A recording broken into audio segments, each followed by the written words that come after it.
Et nous sommes rejoints par Maya Fosa, peintre stratège du Cercle de l'Orbite Galactique, qui se lance dans la peinture pour la nuit des univers interactifs en écriture. Alors moi j'ai une question, juste une petite question. Oui. C'est plusieurs fois que j'entends peintre stratège. Alors j'aimerais bien... alors peintre, je vois ce que c'est, mais peintre J'imagine. stratège, ça me semble une association un petit peu étonnante. Peintre stratège, eh ben, à vrai dire, je pense qu'il n'y a pas une seule définition. Peut-être qu'il y en a plusieurs. En tout cas, pour moi, l'idée, c'est que c'est de peindre régulièrement dans le cadre du Cercle de l'Orbite Galactique, donc le COG. Et donc, c'est de peindre, mais de façon plutôt performative, pendant les événements du COG. Donc, voilà. Il faut savoir que le COG a beaucoup de postes stratégiques. On a également une sonde stratégique. On a un archonte qui est une sorte qui à Athènes était encore au-dessus des stratèges. Et voilà, c'est à ce titre que Maya Fosa a reçu le titre de peintre stratège en raison, Tout à fait. puisqu'elle est un peu une des premières peintres à avoir rejoint le Cercle de l'Orbite Galactique. Et j'en suis très honorée. Alors Maya Fosa, voulez-vous nous parler un peu de ce que vous faites, de votre démarche artistique? Vous êtes avant tout peintre, c'est ça? Oui, avant tout peintre et peintre de la couleur. C'est ce qui me permet d'entrer dans la peinture, vraiment, dans chaque projet. Et l'idée, c'est de m'inspirer surtout, d'après ce que je vis. Donc, à partir de dessins sur le vif, pour commencer, et puis de m'inspirer, de puiser, en fait, dans les atmosphères dans lesquelles je peux être plongée, comme celle de la nuit, par exemple, et de la retranscrire, mais plutôt à l'aide de couches de couleurs, en fait, que j'accumule, que je juxtapose. Et ça crée des personnages, des univers. Oui. Donc vraiment de se plonger comme ça à travers justement la réfraction de la lumière sur du papier. Et justement la couleur apportant justement la forme. Oui, je commence d'abord. L'esquisse, c'est-à-dire la superposition. C'était l'esquisse naissant de la superposition des couleurs. Exactement. Enfin, ça dépend. Parfois, je procède d'abord en mettant la couleur directement, et ensuite vient se superposer les détails. Donc et là où je vais donner une forme. La forme vient toujours de la couleur finalement. Oui. Enfin, quand je peins à la couleur, en tout cas, c'est ma démarche, et ça permet de faire émerger différemment en fait les choses. À chaque fois, c'est une peinture qui révèle en fait, de révélation. Là, on est carrément dans le médium mic. Dans le médium comment? Je sais pas Médiumique. si Je sais pas si c'est le bon mot, mais le bon mot. Oui, en tout cas, on est c'est une peinture qui, le fait de mettre la couleur en premier, ça me plonge moi et ce qui va émerger dans une atmosphère. Et ensuite, il y a plein de choses qui en émergent, comme des créatures peut-être, comme cette nuit. Oui. Qui sait? Donc il y a des créatures qui émergent de la couleur, qui viennent envahir en fait le papier, le support. En tout cas, il y a des créatures qui vont envahir mes toiles cette nuit. Donc, avec l'idée de créer, comme ma première participation de la nuit, donc c'était à la Trouée d'Arenberg, si ma mémoire est bonne. Oui, tout à fait. Dans le bassin minier.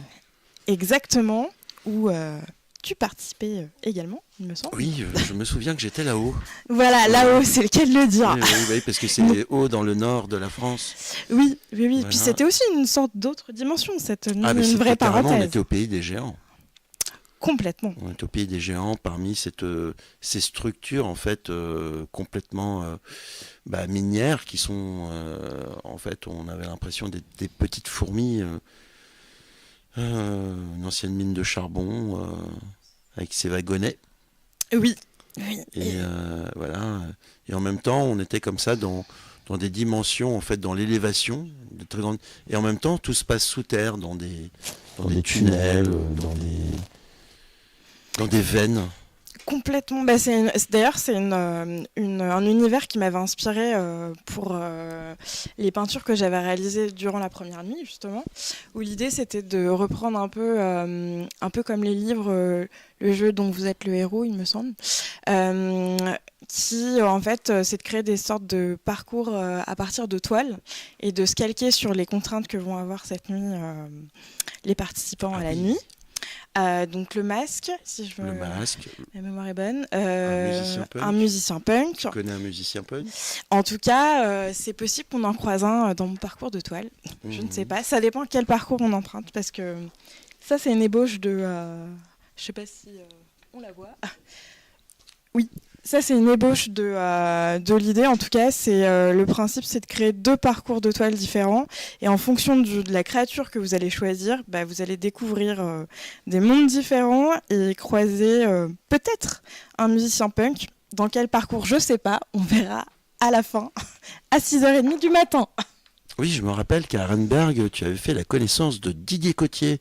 Et tu avais très bien su décrypter son œuvre. Je me rappelle donc d'un reportage qu'a fait Maxime sur justement l'exposition de Didier Cotier.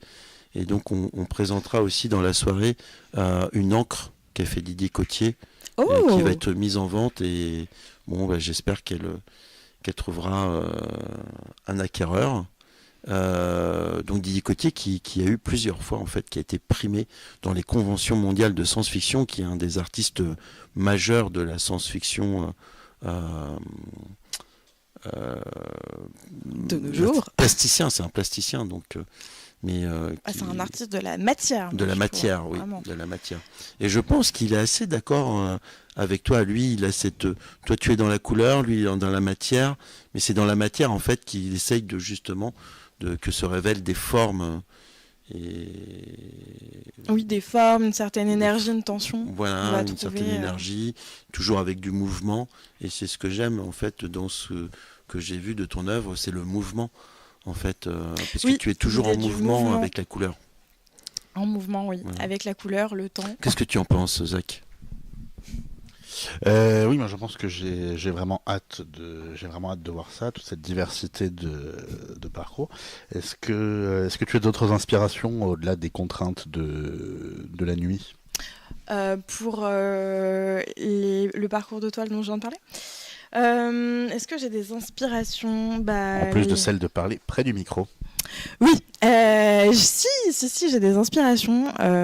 Sûrement un univers cosmique va se dévoiler. Et donc, un univers cosmique, je sais pas. Et après, le reste de l'inspiration viendra au fur et à mesure de la peinture aussi. En tout cas, c'est tout ce que je peux dire pour le moment. Et je vais vous quitter parce que je vais devoir retourner. Bien, on a extrêmement hâte de voir ça. Merci Maya Fosa.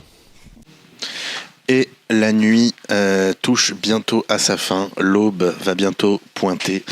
Ça frimousse aux doigts d'argent et nous, on va bientôt pouvoir aller se coucher. Mais c'est pas encore fini pour nous. À vrai dire, c'est même l'heure à laquelle on récolte les fruits de la nuit. Et dans le cas de Maya Fosa, de la peintre stratège du Cercle de l'Orbite Galactique, ces 12 heures de live vont donner lieu à 12 tableaux. Maya Fosa, tu viens de peindre 12 tableaux en une nuit. Félicitations. Merci beaucoup. Oui, une Maya Fosa fatiguée, parce que 12 tableaux, c'est... Je pensais pas que j'en ferais autant. Et pourtant... Et alors, pourquoi faire autant de tableaux ? Oui, pourquoi faire autant de tableaux ? Est-ce que ça aurait lien avec la nuit des univers interactifs en écriture ? Est-ce que ces tableaux ne sont pas eux-mêmes une forme d'écriture interactive ? J'ai hâte que tu nous expliques ça, Maya Fosa. Oui, en quelque sorte. C'est une écriture, mais plutôt visuelle, mais avec l'idée de reprendre les 3 contraintes. Donc, si ma mémoire est bonne, c'était... Alors, la contrainte d'objet, c'est le masque. La contrainte de personnage, c'est le musicien punk. La contrainte d'interaction, c'est de choisir un lieu. Et la contrainte verbale, c'est « je n'ai pas fini », répété 3 fois. Est-ce que vous avez respecté ces contraintes dans le cadre de la nuit, Maya Fosa? Alors, je n'ai pas fini de répéter 3 fois. Je pense que ça peut s'appliquer à au moins 3 toiles qui sont pas finies. Très bien. Qui disent je n'ai pas fini. Très bien, très bien. C'est parfait, c'est une sorte de métanarration, si on veut, Ouais. où le support devient lui-même lieu de rencontre, d'échange et de production de l'expérience littéraire. Alors, est-ce que vous voulez nous parler de votre histoire, de celle que vous nous racontez à travers ces tableaux? Oui, et bien pour ça, il faut commencer par ce premier tableau. Je vais donc le tenir face caméra. Alors, plutôt dans l'autre sens, parce que là, il est à l'envers. Mes excuses, Maya Fosa. Non. Je le tiens donc face caméra, à la face Voilà. de cette caméra, pour qu'il soit Comme ça. très bien. Et donc, l'idée, c'est que... Sur la table, en fait, laissez-le sur la Ah, table. ok. Ok. Là. Et donc c'est là que commence un voyage donc à travers 12 tableaux, et donc là c'est votre porte d'entrée, et donc en fonction de la direction que vous choisissez, donc peut-être ce vortex là, couleur plus froide, ou cet autre vortex, ou peut-être il y aura du feu ou des volcans, je ne sais pas. Et si vous choisissez par exemple cette direction, vous tombez sur ce personnage qui va vous emmener à la rencontre d'un univers où il se fait aspirer. Ici, donc là, il remonte pour arriver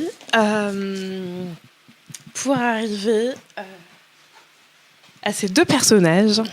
Il semblerait que ce soit un disco boat, enfin, qui soit dans une sorte de brume. Là, si je me trompe pas, c'est un... Alors, c'est pas un musicien punk, je sais pas. Mais c'est Orion. Et donc, après ce petit personnage, une fois qu'il a rencontré donc, le Discobot et Orion,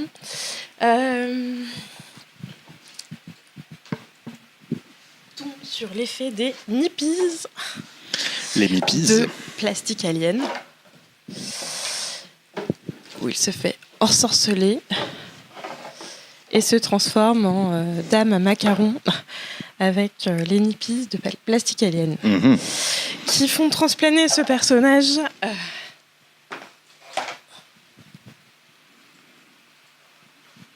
dans une nouvelle contrée.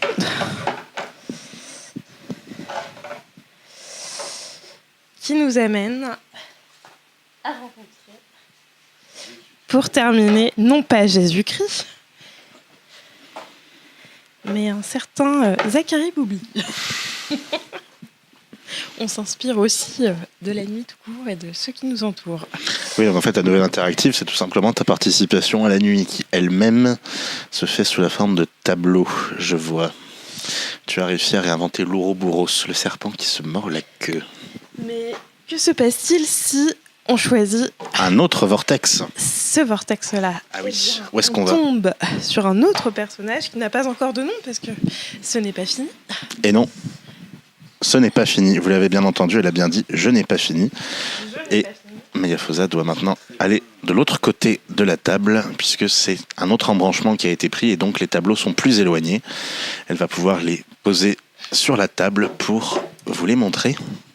Tout à fait. Donc là, nous tombons sur un autre personnage, plutôt fait de feu et de lucioles, qui vous emmène sur un monde qui s'avère être plutôt chaud. J'ai plus trop d'inspiration là. Et où les flammes ravagent. Et il termine dans un dernier vortex. Alors, tu n'es pas juste devant la caméra, parce que en fait, on n'a pas du tout le temps de voir. Ouais. Si, on voit. Ouais, bah c'est pas après, Et on termine. Oui, ce personnage rencontre une plastique alien.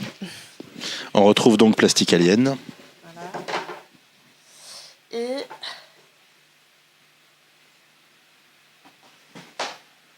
finit avec celui-ci,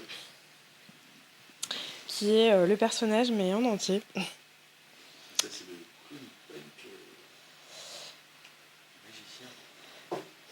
Ou un magicien, on peut y voir un magicien. Et donc, je crois que j'ai fait le tour, me semble, des 12 tableaux. Merci beaucoup Maya Fosa. On va marquer une courte pause, un dernier petit interlude musical d'une vingtaine de minutes environ avant de retrouver Pollux. Think, create and play. Think, create